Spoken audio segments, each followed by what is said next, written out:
The alarm bells rang through Earth's Defense Station Olympus as Commander Jake Morrison rushed to the main communication center. His coffee spilled on his uniform, but he did not care. The first alien signal in human history was coming through. Their systems, Dr. Lisa Harper, was already at her station, adjusting the translation software. Her fingers moved quickly across the keyboard as strange symbols filled the screen. Captain Ben Rodriguez stood behind her, watching the data stream with sharp eyes. "Getting anything useful, Doc?" Jake asked as he wiped coffee from his shirt. "Duh. Signal is strong and clear," Lisa said without looking up. "Their translation matrix is actually quite good. They want to talk." The main screen flickered to life.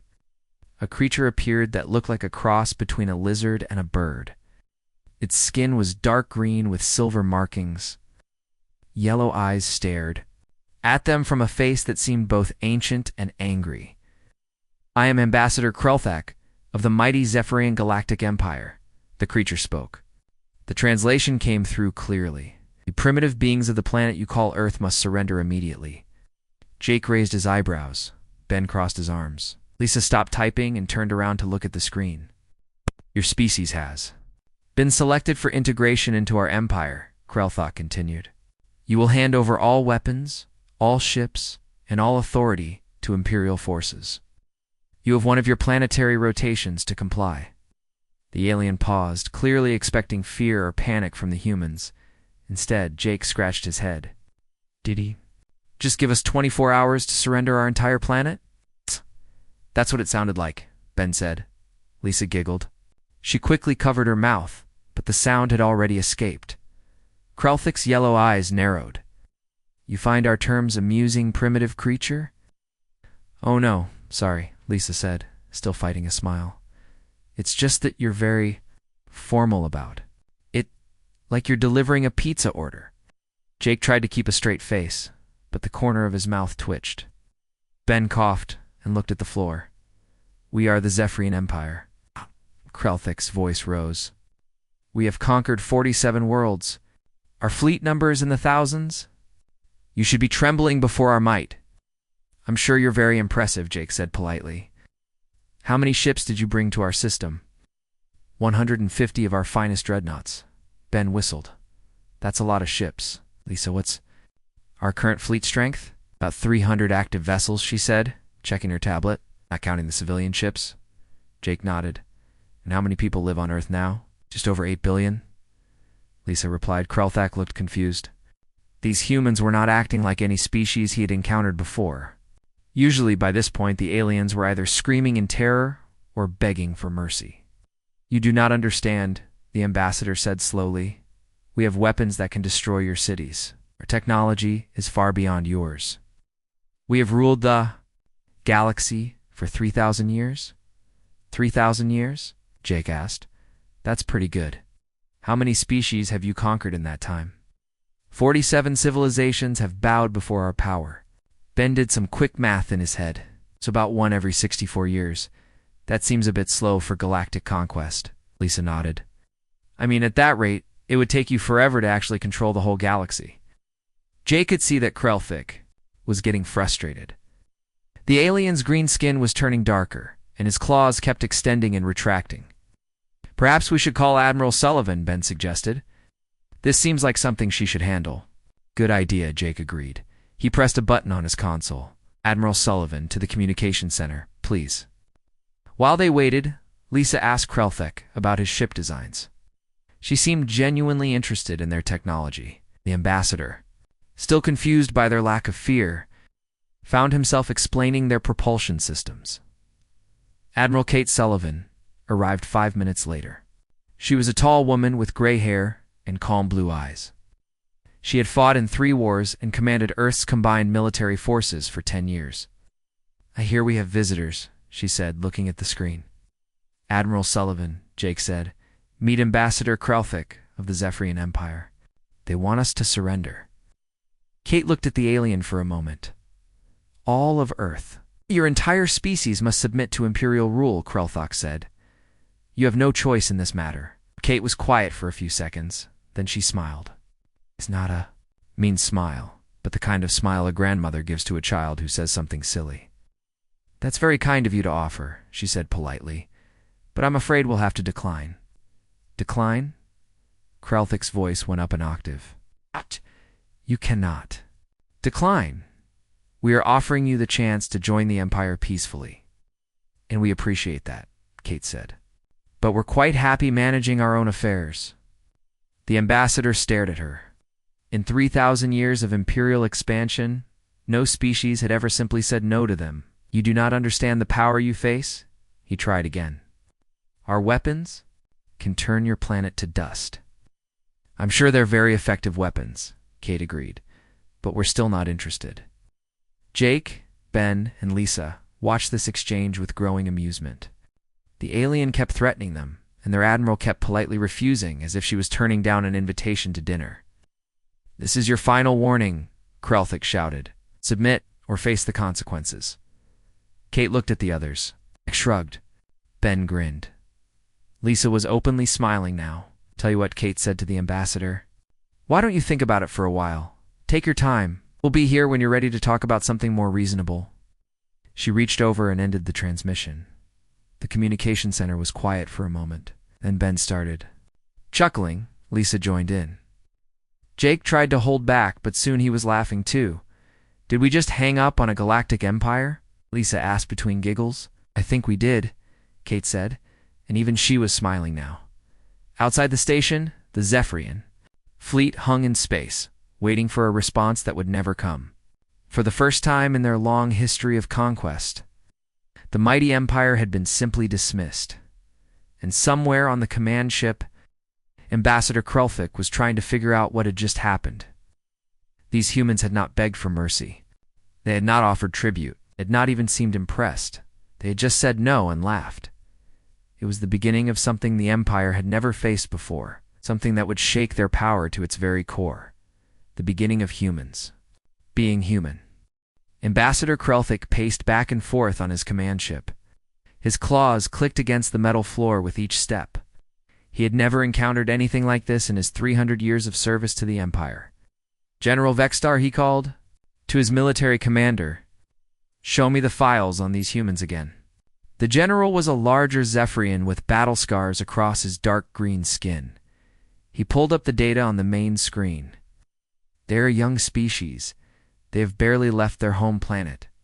Their technology is primitive compared to ours."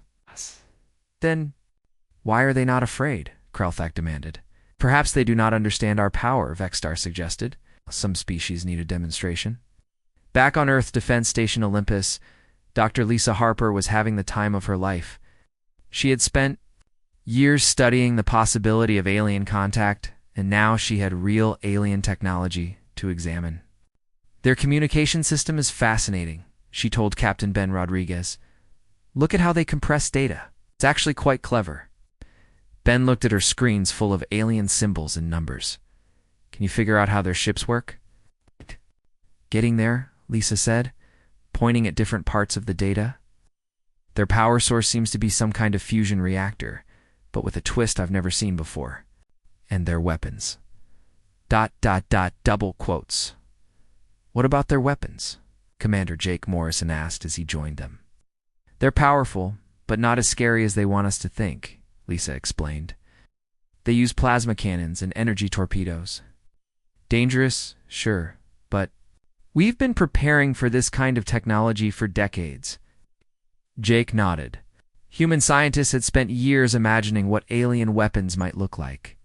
It turned out their guesses were pretty close. Dr. Alex Chen, the research director, walked over with a tablet in his hands. "I've been analyzing their fleet composition. They have big ships, but they're slow and they need a lot of support vessels." "Meaning?" Ben asked. "Meaning they're not built for fighting an enemy that fights back," Alex said. "These are ships designed to intimidate, not to wage real war." Meanwhile, Colonel Ryan Bell was in the military planning room with Admiral Sullivan. Maps of the solar system covered the walls, showing the positions of both human and alien ships. "Their formation is all wrong," Ryan said, pointing at the screen. "They're spread out like they're on parade, not like they're expecting a battle." Kate Sullivan studied the display. "They've probably never had to fight anyone who didn't surrender immediately. That would explain a lot," Ryan agreed. Should we show them what our ships can do? Not yet, Kate said. Let's see what they do next. They did not have to wait long. The communication system activated again, and Ambassador Krelthik appeared on the screen. This time, he looked more serious.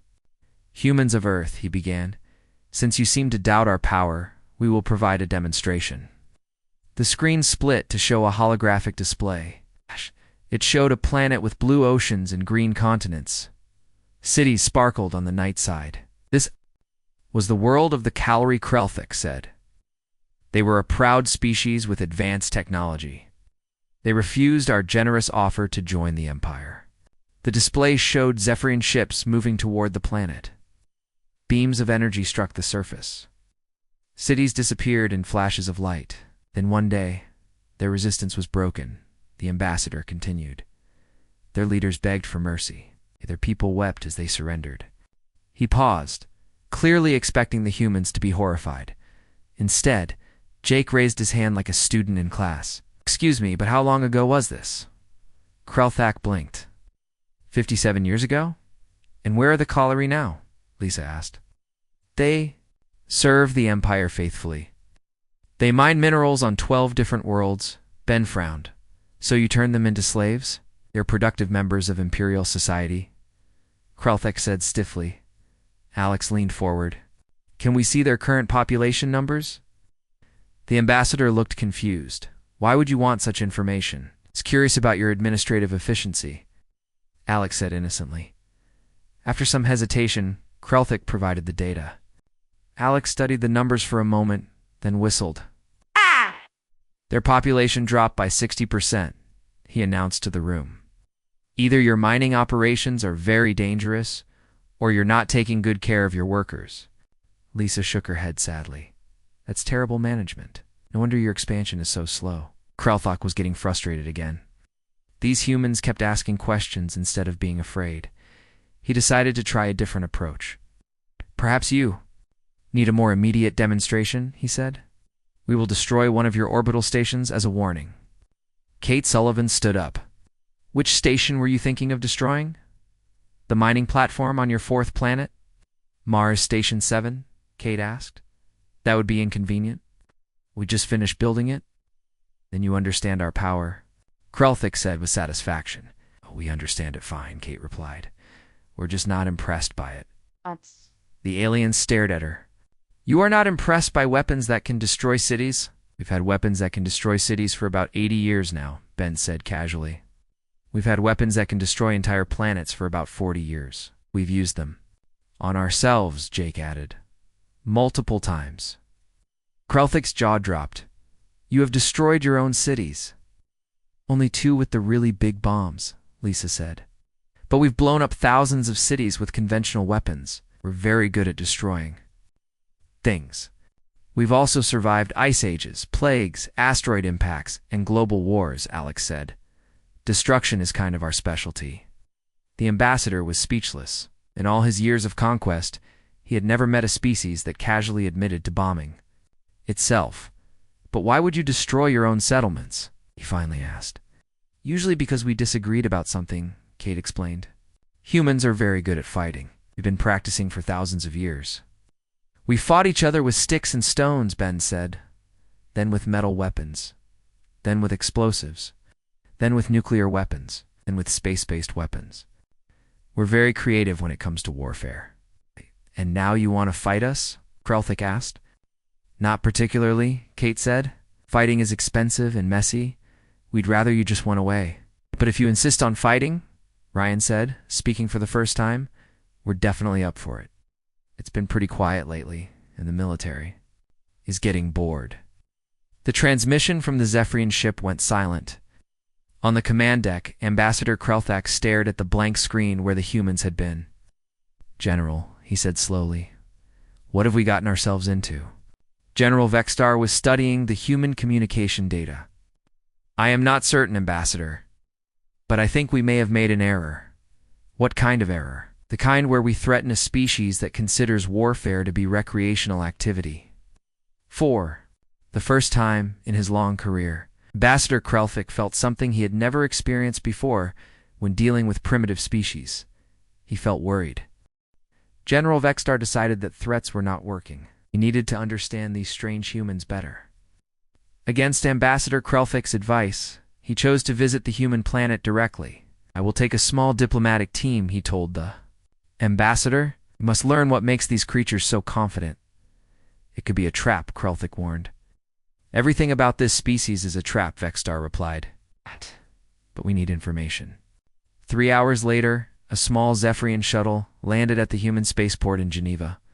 Lieutenant Commander Sam Carter was waiting for them with a smile and a small welcome team. "General Vextar," Sam said, extending her hand. "Welcome to Earth. We're honored to have you visit." The general looked at her outstretched hand with confusion. "What is this gesture?" "It's called a handshake," Sam explained. "It's how we greet friends. We are not friends. We are enemies." Sam shrugged. "Maybe, but you're still our guests. We believe in being polite to guests." Vextar and his 2 guards followed Sam through the spaceport. The general expected to see frightened humans hiding or preparing for war. Instead, he saw people going about their normal business. Children played games. Adults talked and laughed. No one seemed worried about the alien fleet in their solar system. "Are your people not concerned about our presence?" Vextar asked. "Some are," Sam admitted, "but most people figure the government will handle it. They have their own lives to worry about." They boarded a transport vehicle that took them into the city. Vextar watched through the windows as they passed through busy streets filled with humans doing human things. "What is that?" he asked, pointing at a group of people jumping out of an aircraft with fabric attached to their backs. "Skydiving," Sam said. "It's a sport. People jump out of planes for fun.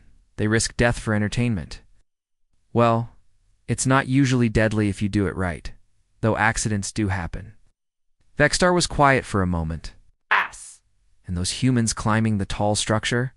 Sam looked where he was pointing. "Rock climbing. It's also for fun. They climb dangerous heights voluntarily. Some people like the challenge. Last month, a team climbed Mount Everest in winter just to see if they could do it. 3 of them got frostbite, but they all made it to the top." One of the general's guards whispered something in their language. Vextar nodded grimly. Their first official stop was a human military museum. Dr. Maya Patel, the curator, met them at the entrance. She was a small woman with dark hair and bright eyes who seemed excited to have alien visitors. "General Vextar." "What an honor," she said. "I've prepared a special tour for you. I thought you might be interested in human military history." "I am always interested in studying my enemies," Vextar said. "Excellent attitude," Maya replied cheerfully. "Let's start with our ancient warfare section." She led them through rooms filled with weapons and displays. Vextar saw swords, spears, bows, and armor from different time periods. "Humans have been fighting each other for our entire recorded history," Maya explained as they walked. "These weapons are from our bronze age, about 4,000 years ago." "You fought with metal blades?" "Oh yes, and we got very good at it. Here, look at this." She showed them a display about the Battle of Thermopylae. 300 Spartan warriors held off an army of 100,000 Persians for 3 days. They knew they would die, but they fought anyway. Vextar studied the images and text. They chose to fight knowing they could not win. Spartans considered dying in battle to be the highest honor, Maya said. They trained their entire lives for war. They moved to the next section, which covered medieval warfare. Maya showed them displays about knights, castles, and siege weapons. "This is from our Middle Ages," she said. "We spent about 1,000 years perfecting the art of hitting each other with sharp metal objects while wearing heavy armor. For what purpose? Territory, religion, resources, honor, revenge, boredom," Maya listed. "Humans will fight about almost anything if we're in the right mood." The general's guards were looking more and more uncomfortable. They whispered to each other in their own language. The next section was even worse from their perspective. Covered the 2 world wars of the 20th century. "This was when we really got serious about warfare," Maya said proudly. "World War I killed about 17 million people. We learned a lot from that experience." "You learned to avoid such conflicts?" "Oh no, we learned to do it better. World War II killed about 70 million people, much more efficient." She showed them displays about tanks, aircraft, submarines, and massive battles involving millions of soldiers. The Battle of Stalingrad lasted for 5 months, Maya continued. 2 million people fought in the ruins of a single city. In winter, with limited supplies, the survivors ate leather belts and boiled wallpaper for food, and they continued fighting till the very end. Humans are very stubborn about giving up. Vexstar was beginning to understand why these creatures had laughed at his threats. They had been fighting wars that made his conquest campaigns look like minor disagreements. The final section was the most disturbing. It showed weapons that could destroy entire cities in seconds. Nuclear weapons, Maya said casually. We invented these about 80 years ago. We've built enough of them to destroy our planet several times over, and you used them. Twice in warfare, hundreds of times in testing. You wanted to make sure they worked properly. One of Vexstar's guards made a choking sound. The other was staring at a display showing the mushroom cloud over Hiroshima. We also have biological weapons, chemical weapons, orbital bombardment platforms, and some things we can't talk about in public, Maya added helpfully. Why do you show me this? Vexstar asked. Because you threatened us, Maya said with a smile. I thought you should understand what you're dealing with. You are trying to intimidate me? Oh no, General. I'm trying to educate you. There's a difference. As they left the museum, Vexstar was deep in thought. These humans had spent their entire history fighting wars that would terrify most galactic civilizations. They had weapons that could destroy planets, and they'd actually used them on themselves. And when faced with the might of the Zephyrian Empire, they had simply laughed.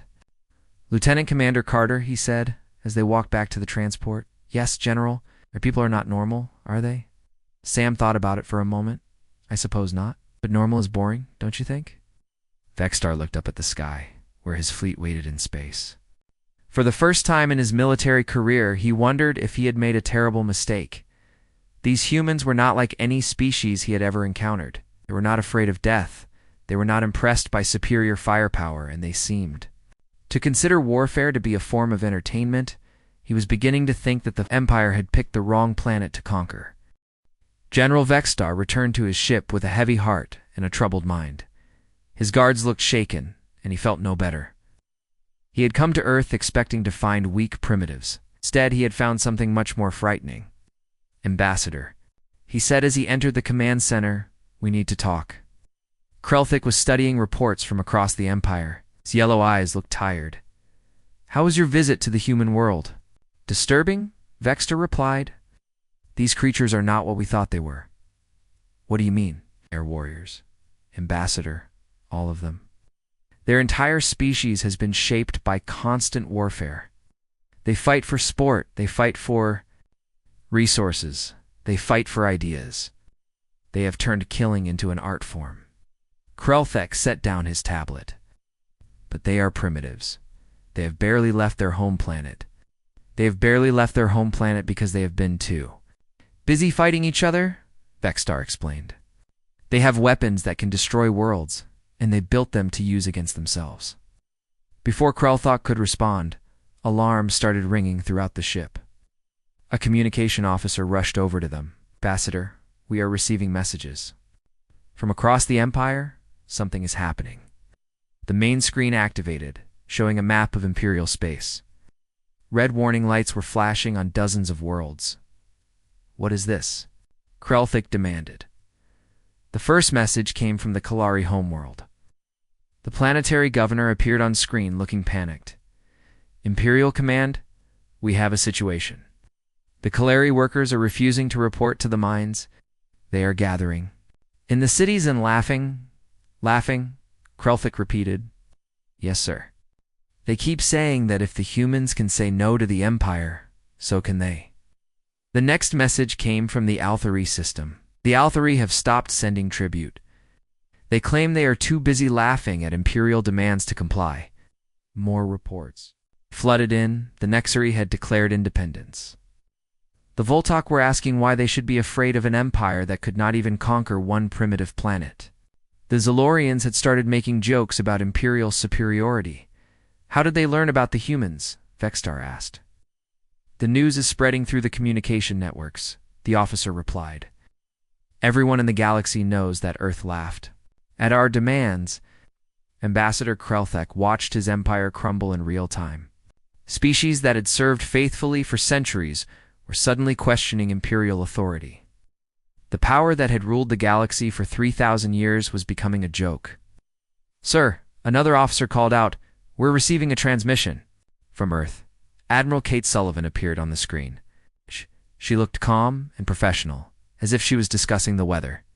"General Vexstar, Ambassador Krelthok," she said politely. "I hope your visit to our planet was educational." "What have you done?" Krelthok demanded. "We haven't done anything," Kate replied. "We just shared some information about our conversation with a few friends." "What friends?" Commander Jake Morrison joined Kate on the screen. "Oh, we've been in contact with several species in your empire. They were very interested to learn that you could be told no."